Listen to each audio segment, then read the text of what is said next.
Have you ever found yourself waiting for that perfect moment to start studying? That magical surge of motivation that's supposed to hit you like a lightning bolt? I want to tell you a story about a student named Jordan who lived his life waiting for that exact feeling.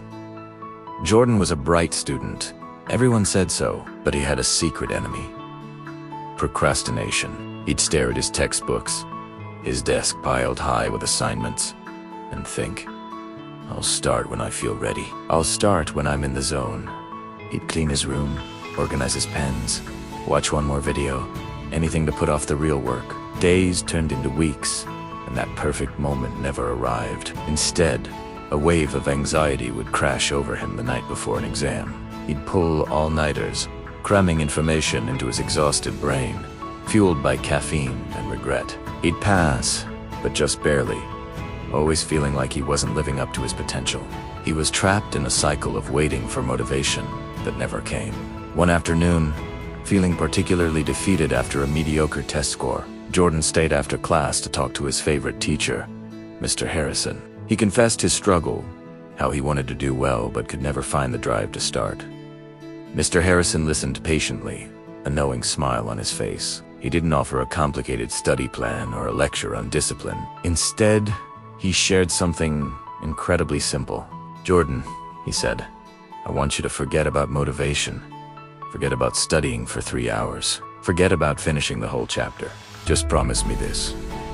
When you get home today, set a timer for 5 minutes. For just those 5 minutes, open your book and start. After the timer goes off, you are completely free to stop and do whatever you want. Jordan was skeptical. 5 minutes. What could he possibly accomplish in 5 minutes? It seemed almost pointless. But he was desperate, so he agreed to try. That evening, he went home, the usual feeling of dread creeping in as he looked at his history textbook. He remembered his promise. Okay, just 5 minutes, he mumbled to himself. He set a timer on his phone, took a deep breath, and opened the book to the first page of the chapter. He read the first paragraph, then the second. He found himself looking at a map of ancient trade routes. His curiosity piqued. Before he knew it, the timer buzzed. He had a choice: a cold stop, as Mr. Harrison had said. He could go watch his favorite show. But something strange had happened. The huge, intimidating mountain of a chapter now seemed smaller. The initial resistance, that heavy feeling of I don't want to, had softened. He thought, well, I'm already here. Maybe just another 5 minutes. He reset the timer. Those 5 minutes passed, and he reset it again on our floopy. Jordan had not only finished the chapter, but had also taken detailed notes. He wasn't tired or drained. In fact, he felt energized, a sense of accomplishment washing over him that was far more satisfying than any TV show. This became Jordan's new secret weapon, the 5-minute rule.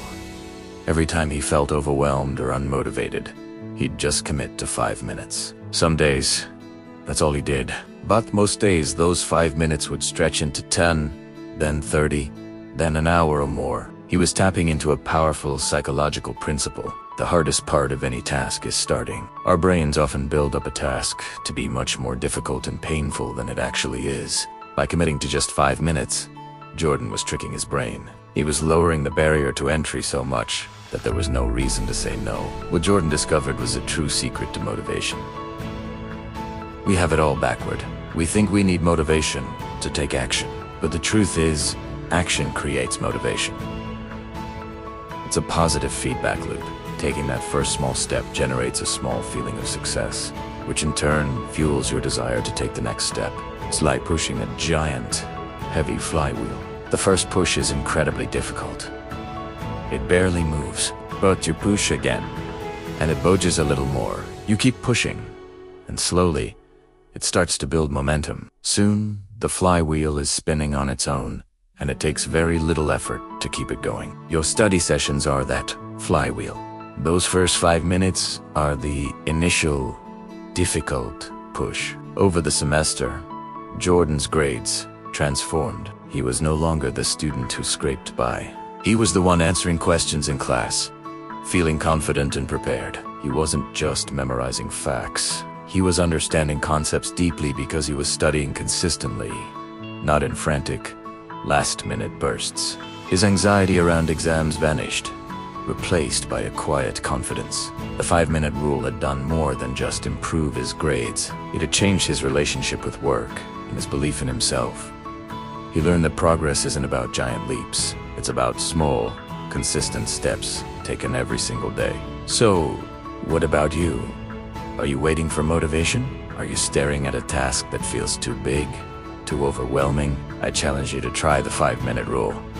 Pick one thing you've been putting off. A chapter to read, a problem set to start, an essay to outline.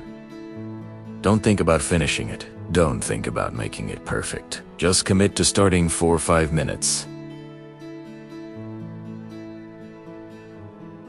Set a timer. When it goes off, you have full permission to stop.